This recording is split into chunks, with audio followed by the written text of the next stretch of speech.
Hi, everyone. We will give folks another 30 seconds to join before we kick off this monthly policy update.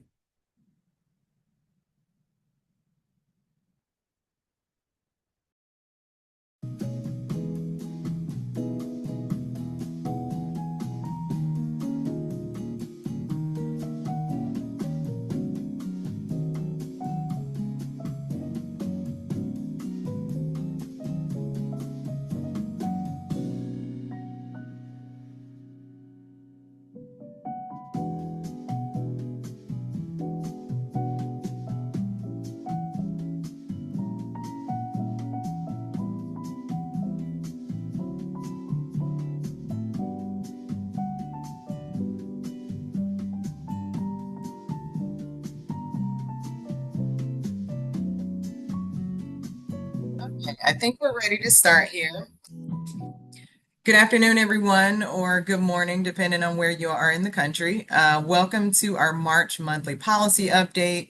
If you're new here, welcome. Independent Sector hosts this monthly monthly benefit exclusively for our members as a way to provide you all with updates on what's happening in Capitol Hill, give you all an opportunity to ask questions of our policy team and get a better understanding of what's moving, how IS is responding to what's moving, and also what you all can do to get involved in some of the policies that's moving on Capitol Hill. Today's agenda will begin with an overview of the federal policy landscape, specifically on the budget side of things, as we will be talking about, DHS funding and everything that's going on there, and the SAVE Act, as well as the FY27 budget and the possibility for a reconciliation package later this year. And so I'll be turning it over to Wes Coolum in just a few minutes, to our partner at Washington Council, to provide those updates. But first, I just want to make sure we have all housekeeping items aligned. As a part of our webinar feature, all of your lines are muted, but we always want these webinars to feel as interactive as possible. So feel free throughout today's discussion to leave your comments in the questions box. We'll ask them and make sure you get those answered. And we will also be dropping links in the chat, actions that you all can take, and those links will also be shared out in a follow-up email after today's webinar. So with that, I'll turn it over to Wes for some legislative updates. Wes, if you would just give us the lay of the land on Capitol Hill, specifically around the budget. Yeah, thanks, Vanna. Good to see you all. So Congress is, trying to get some things finished. Doing a busy week this week before they leave town, at least for a scheduled recess for the next 2 weeks after this week. So they're trying to wrap up a few things before they leave out of town. The top priority really is, as Vanna mentioned, trying to resolve the last remaining appropriations bill that hasn't been completed for the FY 2026. That's the Department of Homeland Security appropriations bills that have been unfunded for the last several weeks now over a disagreement amongst Democrats and Republicans on funding ICE, making some changes to the ICE operations as part of the negotiations. They had several offers been going back and forth between the Republicans and Democrats, mostly in the Senate, to try to get something kickstarted over there. If they can pass something in the Senate, maybe send it to the House to get it done and on to the president. However, those negotiations have kind of stalled a bit. They're trying to see if they can figure something out today and get that wrapped up before they leave town for this week. Potentially, there is a risk they don't get it resolved, and the Senate has said they may stay in session into the weekend or early next week, potentially, or possibly even come back to resolve the DHS funding. So we'll see how that plays out over the next 24 to 48 hours before the week is expired. Also, the Senate is continuing to debate the SAVE Act. There was a vote this afternoon on voter ID as part of that SAVE Act, which failed. There is negotiations potentially on other amendments potentially to that bill. Obviously, the SAVE Act is something that President Trump has put as a priority and asked the Congress to get done above everything else. And so the Republicans in the Senate trying to figure out how they can process that. There has been some conversations around waiving the filibuster rules for it, changing the filibuster rules for it, but Leader Thune has said he will not do that, and the votes are just not there to actually do that. So they're continuing to debate the SAVE Act and see how that progresses. But if they don't have 60 votes to pass it, it's not going to get passed and not get done, and just basically continue on the debate until they have other business to deal with, or they go out on recess next week. There has been some conversations around reconciliation. If they don't get the SAVE Act done, trying to do that, or to as a way to get the funding for DHS and ICE, the reconciliation process. As you recall, the Republicans passed a large reconciliation bill last summer, mostly with tax cuts, but did have some funding items in there.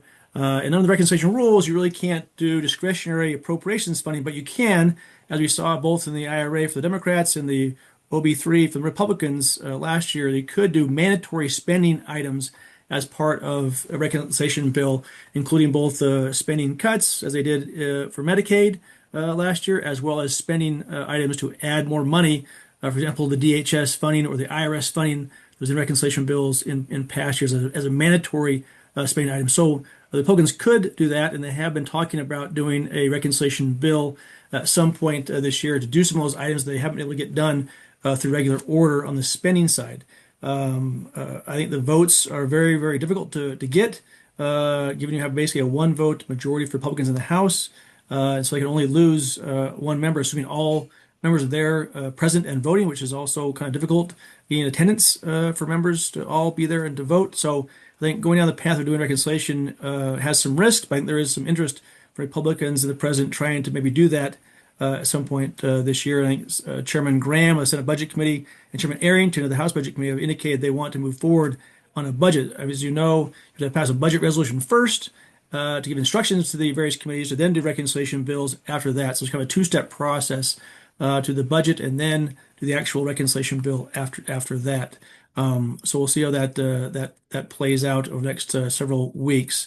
The appropriations process for FY27, even though there's still one bill unfinished, is starting to kick off in the appropriations committees in the House and the Senate. Both the House Appropriations Committee and the Senate Appropriations Committee have released their community project guidance. They get requests in. There are various dates. I think most of them are in April and May timeframe to get your requests in to the various appropriations committees that allow community projects or earmarks as part of the appropriations bills. We do expect the president's budget to be released as soon as next week or the week after. I think the Congress is set to have a hearing with OMB Director Voigt sometime in mid-April. So we expect the budget to come out before that hearing so he can then lay out the president's budget request as part of that process. Also in the mix is a supplemental appropriations package that's been rumored to be upwards of $200 billion to replenish the military funds of the Department of Defense as part of the conflict and war in Iran. So we'll see how that also plays into this prospect as well. And that could get folded potentially into reconciliation if it was mandatory funds for defense, or it could be part of a agreement for other appropriations bills, maybe part of the DHS process as well. So we'll see how that plays out. That's also kind of in the mix of things that we want to consider going forward in the next several months.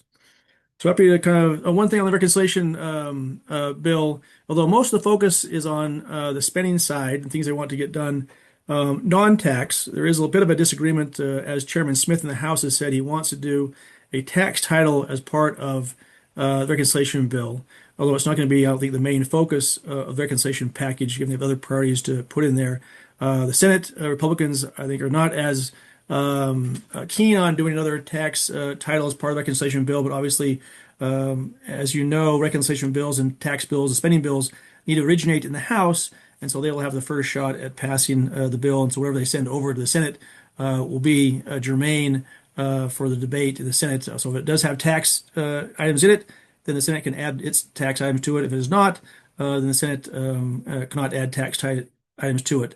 But obviously, that depends on what the budget resolution says, what instructions they give to the various committees, including both Senate Finance and Ways and Means that have both jurisdiction over certain healthcare spending items, as well as obviously jurisdiction over the tax and revenue items in the budget.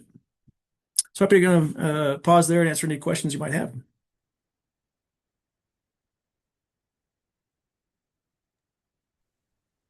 Thanks, Wes, for that overview. Certainly a lot happening, finishing up FY26 and moving along to FY27. If you all have any questions, please feel free to drop them in the Q&A box and we'll get Wes to answer those.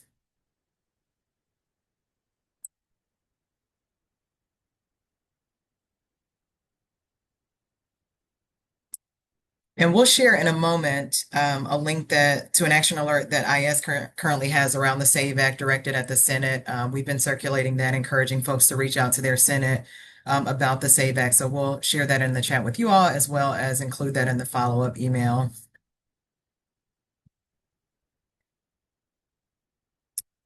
I am not seeing any questions, and so I will move us along. If you all have any questions for Wes, if anything comes up, still feel free to put them in the chat while I move us along to talking about some other happenings on Capitol Hill. I'm going to turn it over to my colleague Travis Swanson in a moment to talk about the DC Download, our monthly blog that was just released on today. But before I do so, I wanted to provide you all with a quick update. I know that we have giving you updates on BLS data, the Bureau of Labor and Statistics data. As you all know, the core issue that we have been pushing with them is to include nonprofit workforce data as a part of their larger quarterly census of employment and wages data. At current, that only includes for-profit business data and not nonprofit business data. And it's something that IS has been pushing for a while now. We, on just a few weeks ago, were circulating instructions and a toolkit for folks to reach out to their House and Senate members to sign on to a Dear Colleague letter that was circulating in Congress. We were attempting to drum up support for that BLS data, and specifically the ask was for $4 million to go towards this in the FY27 budget. So really a small drop in the bucket, our ask, but it would make a huge impact to have that nonprofit data. That Dear Colleague letter, I believe, closed on yesterday. And Travis can share. I think Travis may have the latest update on the number of members that we got joining onto those Dear Colleague letters. But just an effort there. I wanted to update you all and let you know that it's something that IS was still actively tracking and still actively pushing for, and we will continue to do so throughout the FY27 appropriations process. So, Travis, I will turn it over to you and give us a rundown of the latest on the DC download. Yes, thank you, Vanna. Great to be here today with everybody. Hope everybody's enjoying the nice weather. If the weather is also nice where you are, it's nice here in DC. I will say, just to go off of what Vanna said, I emailed to try and get a more accurate update of the BLS data, but I do not have the exact number yet. I do know that as of Tuesday, there were, I believe it was 21 or 22 co-signers on that letter at that time, which is significantly higher than it was last year. So that's great that there is new interest in this issue. At that time, all of the signers were Democrats. We've been doing bipartisan outreach to both Democrats and Republicans to get on that letter. So far, there's just been interest from Democrats, but that is where it is, and hopefully we will be able to provide an update on next month at either this call or at the DC download of where that letter actually landed.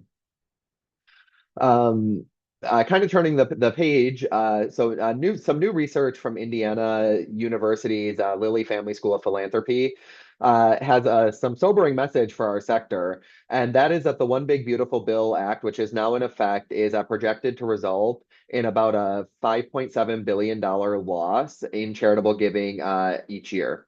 So there is some good news in the findings, though. The law's new universal charitable deduction, which lets non-itemizers deduct up to $1,000 in contributions, regardless of if you itemize or not, is expected to bring roughly 8.7 million new donor households into the fold, which could help reverse a decades-long decline in giving participation, and that does matter. But the losses do outweigh the gains. A new cap limiting the value of itemized deductions to 35% is expected to significantly reduce large gifts from high-income donors. And a new floor on corporate charitable deductions is projected to cost the sector another about $1.5 billion per year on top of that. So what makes this especially difficult is the timing. Federal funding cuts have already stretched nonprofits pretty thin, and the researchers are clear. that more donors giving smaller amounts is not going to close that gap. So we may end up with a broader donor base, but a more shallow, from a more shallow pool of donations. So, and that's all happening at exactly a moment when communities need us most. So this research, like I said, it was recently posted. It's on our website on the DC Download. So feel free to check it out if you want to dive a little bit deeper. But that's what we're hearing right now from the experts. So not some great news, but wanted to make sure to flag that. I also wanted to flag something that requires immediate attention from everybody here. The General Services Administration has proposed changes to the certification requirements for recipients of federal financial assistance, and that includes grants, government-sponsored insurance, and loans. The proposed language targets DEI programs and immigration services, and for many of our organizations, that means your mission itself might be at risk. So here's what makes this especially serious. The language in the proposal is vague, and that vagueness isn't just frustrating, it's dangerous. Organizations could face compliance violations simply for how their programs or mission statements are worded, or worse, non-compliance is tied to False Claims Act liability, which means we're talking about real legal exposure, including potential criminal penalties. The good news is there's still time to act, but not a lot of time. The public comment period for this rule closes on March 30th, and there are two things that we're asking every organization do before that deadline. Submit a public comment opposing the proposed rule and sign on to the national letter opposing these changes. That letter already has over 1,000 signers, but we are trying to get to 1,500 prior to the deadline on the 30th. So both of these things matter. Both send a clear message about where our sector stands. And once I wrap up here, I will drop in the chat, or it looks like maybe Vanna already is, or somebody already is. Thank you. So that you have everything you need to take that action today. Another thing I wanted to note this month is that there is a bipartisan movement on the charitable giving front in Congress. A group of senators introduced the IRA Charitable Rollover Facilitation and Enhancement Act. This is a bipartisan bill. Right now, older Americans can make tax-advantaged charitable distributions directly from their IRAs, but donor-advised funds are excluded. This bill would remove that restriction, allowing donors to consolidate their giving and support multiple organizations through a single distribution. The bill has a companion bill in the House that's also bipartisan. It was introduced last year, and sponsors are working on both sides of the aisle to try and build up co-sponsorship. So we're continuing to track that and to keep you informed as this bill progresses. And then lastly, the Public Service Loan Forgiveness Program. I know something a lot of you have heard me talk about quite frequently. The future of the Public Service Loan Forgiveness, or PSLF program, is in serious jeopardy right now, and the damage is already happening. The Department of Education's proposed rule that we talked about last year, and I know a lot of you signed on to oppose, which we thank you for, would restrict which employers qualify for PSLF based on the vague definition of substantially illegal purposes. In practice, that language targets organizations similar to what I was just talking about before with the Department of General Services, organizations working in immigration services, gender affirming care, DEI, work that this administration has made no secret of opposing. Forbes recently reported that this PSLF rule could strip eligibility from nonprofits, academic institutions, state governments that don't align with policy goals. So even like if somebody's an employee of a state or a city, like they could be targeted by this. And that's not what the program was designed to do. This program, for those not familiar with it, was created by Congress in 2007 with broad bipartisan support and enthusiastic support from President Bush. The intent was clear the intent is clear in the legislation that all 501c3s are eligible employers. The law does not give the Secretary of Education or anybody else the authority to handpick which nonprofits qualify. So there's currently a backlog that already has more than 80,000 borrowers in it. These are people waiting for their forgiveness. People are questioning whether to stay in the public service jobs that they chose because of this program, and some are just looking to exit and just say, you know what, maybe I just need to go somewhere else, find a new job, find better pay, and just pay these loans off versus counting on this forgiveness that's now on shaky ground. So there are three lawsuits already challenged or filed challenging this rule, and we are watching all of them closely. But we want to be direct. We oppose this rule, and we believe that it is an unlawful overreach that puts nonprofit workers and the communities they serve at serious risk. So those are all the updates I have, and happy to take any questions from anybody if they want to drop them in the chat or raise their hand. Or sorry, the Q&A. I meant the Q&A, not the chat. Thank you, Travis. And I know we included a link to our DC download in the chat box, so feel free, everyone, to take a look at that after today's update is concluded. I see we've got a couple of questions in the questions box, and before I read those aloud, I do want to just emphasize again the calls to action that Travis mentioned around the GSA rule. One being that national letter that, again, we are just trying to get as many organizations to sign on to as possible. But the second is a call for people to submit their own comment letters. And this kind of speaks to one of the questions in the comment or in the questions box about the need to just have a volume of comments going in over to GSA. IS's comment template in particular has some standard language that you all can use to submit your comment, but then there's a space for folks to individualize those comments before you send them in. And I would just encourage you, if you click on the link in the chat box, to submit your own comments, to really take the time to personalize your comments to go to the agency so that we increase the volume of unique comments that are going to the agency. It's one thing to have just form comments, but what's really particularly helpful and effective is those unique comments. So if you all will make sure you consider that as you submit your own. A couple questions here just about the administration. Does the administration take into consideration public comments? It seems like they don't really care. Is this more to show that there is a large growing number of organizations that are upset? More so than organizations being upset, but just considerations. That's the purpose that's intended to be the purpose of this comment period, is for people who are involved in the work or who would be impacted by specific proposals to be able to share the impact of these proposed rules and give the governing agency something to think about when proposing these. So we do continue to encourage people to submit comments. The agency reads them, they go through them, but it is a process that's necessary, and I hope people stay involved with it. It's one that's been effective over the last several years, and we would just encourage you all to continue to submit those comments in, just to give the agency as many perspectives as possible to look at before making a final rule. And others, feel free to chime in. Wes, I see that you came on camera as I see that well. Esther came on camera, and I think Oh, she got could it. Yeah, feel probably free. have some good insight on this. Yeah, the one other thing I wanted to add about comments is that GSA is a little bit different. For most agencies, when they have an open comment period, that's required by statute. That's required under the Administrative Procedure Act. And it's not just that they are required to have a comment period, but they actually have to respond to substantive comments when they explain the final rule. So, it doesn't mean that they have to respond to every single comment that comes in.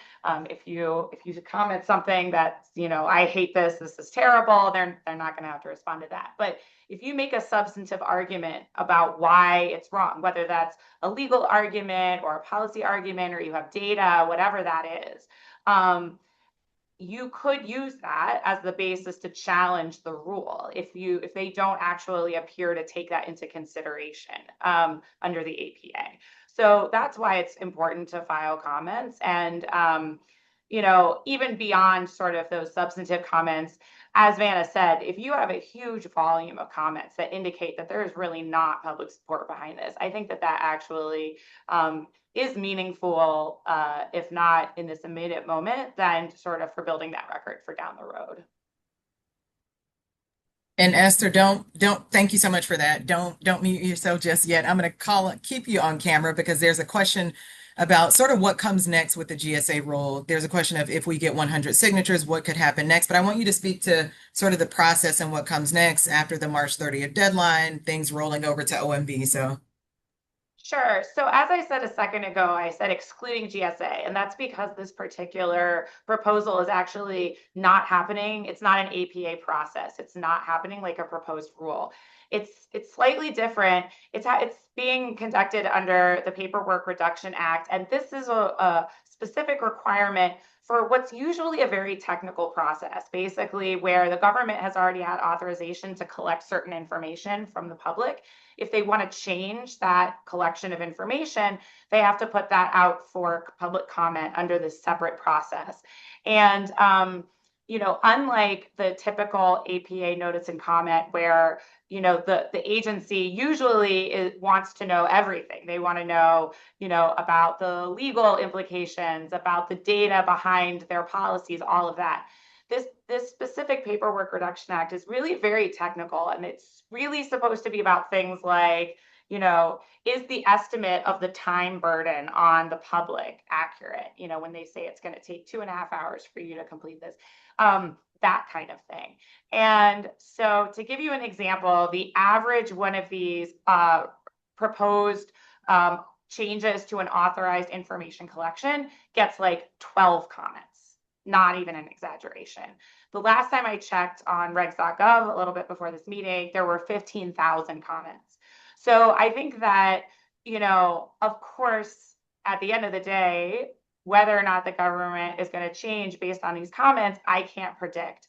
But again, I do think that it builds a record to show there is real concern here, what that concern is. And then, so that's number one. That's why I think it's really important. Number two, again, the process is a little different. So in the APA context, after that comment window closes, the agency is going to go back, consider all those comments, maybe make changes, explain the changes, and then they're going to have a final rule. Here, what's actually going to happen is that the GSA is going to go back, review all the comments. They do have to respond to them. It's not usually quite as involved because, again, the scope of questions isn't usually as complex. But they're going to make their changes if they're going to, or respond to some degree to the comments. And then they're going to send sort of their final version and their explanation to OMB. And at the same time that they send it to OMB, it's going to get published in the Federal Register again for an additional 30-day comment window. And at that time, all the comments that are submitted during that 30-day comment window are going to go directly to OMB. So there's actually a second opportunity for people to comment on this. We don't know exactly when that window will open because it will depend on how long it takes GSA to process all of these 15,000 comments and draft something. But keep an eye out for that. And of course, we don't know what we'll be commenting on at that point. They could make changes. So it is a little different in that respect.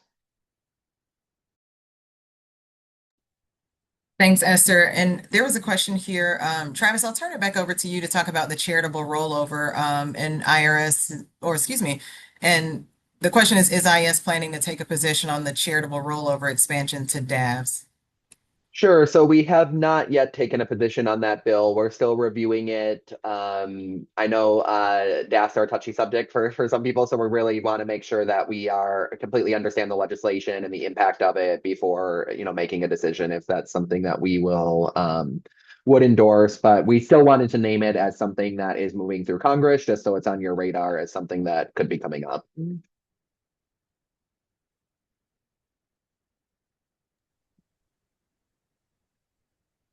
Thank you. Sorry, I'm trying to look and make sure I'm getting everything. And Esther, I think you spoke a little bit.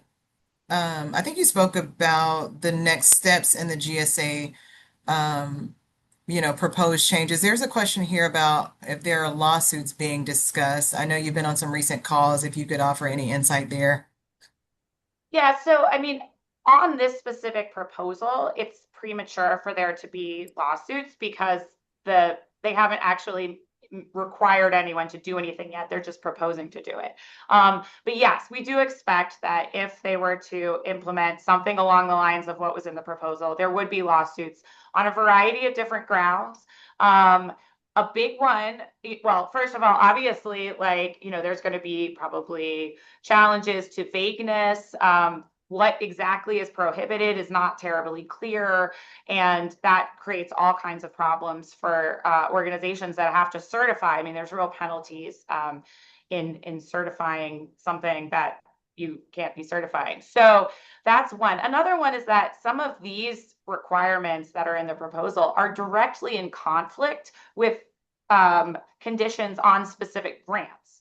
So you would have to, and everybody has to fill out this SAM portal. Everyone who gets either contracts with the government or gets grants from the government has to go through this portal. So you could potentially have to certify that you're not doing something that in order to get a specific grant, for example, having to do with like gender-based violence, you might have to actually do something to get your grant for that is in conflict. So I would definitely think there's going to be lawsuits about that on a variety of grounds.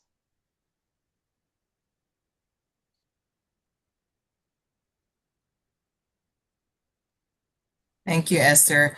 And I see there is a final question here about nonprofit risk, and I believe Esther, you had pinged me to ask you that one. But on nonprofit risk to the administration retaliating if a nonprofit submits a comment. So I'll let you answer that first, Esther, and then I'll come back around with some follow-up thoughts.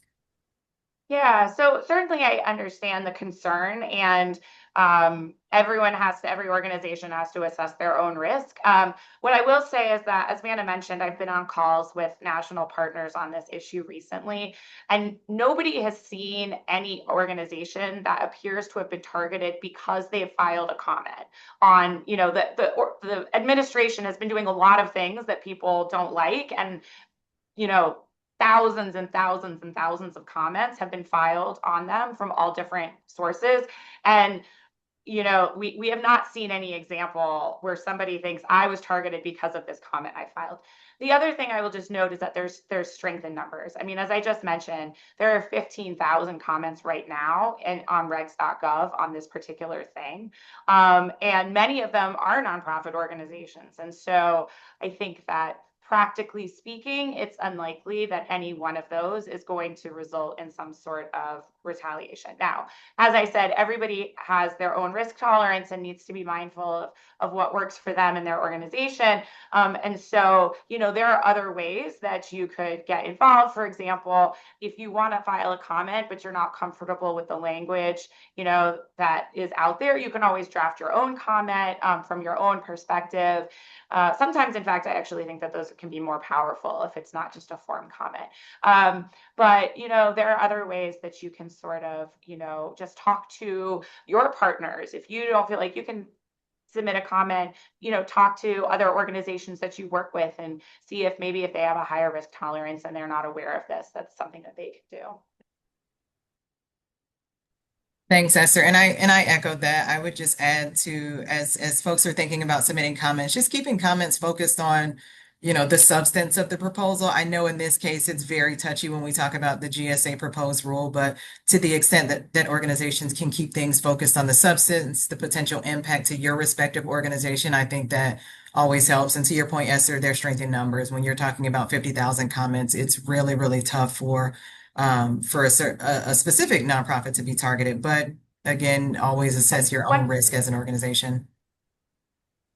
One other thing I'll add, and people should verify me, obviously. If you go on to regs.gov to file a comment and it turns out I'm incorrect, then you know that. But I believe in the last partner call that I was on, somebody mentioned that you can actually submit comments anonymously on this. I'm not 100%, I haven't gone on and tried myself, but that may be a possibility. So, check that out on the website. And I haven't looked either, but that's worth checking out. Any questions? Thank you all for the questions that you submitted. I'll take a moment to see if there are any others before I move us along here.